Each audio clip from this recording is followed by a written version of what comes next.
Aku try yang RM50. Am 50 ah. Apakah tarikh penyampaian anugerah Nobel setiap tahun?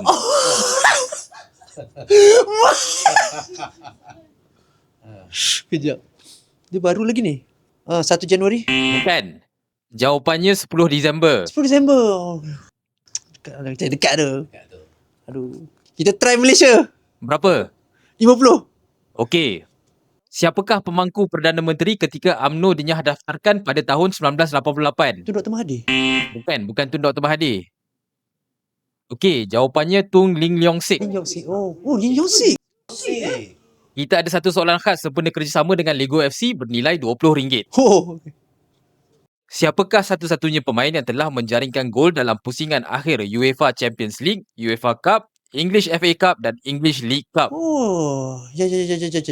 Englishman. Steven Gerrard. Betul. Pilihan akhir. Okay, Am lah. 20. Am 20. Bandar apakah yang mempunyai gelaran The Big Apple? Kacang. New York. Betul. Abang menang RM40. Gila. Soalan susah. Susah.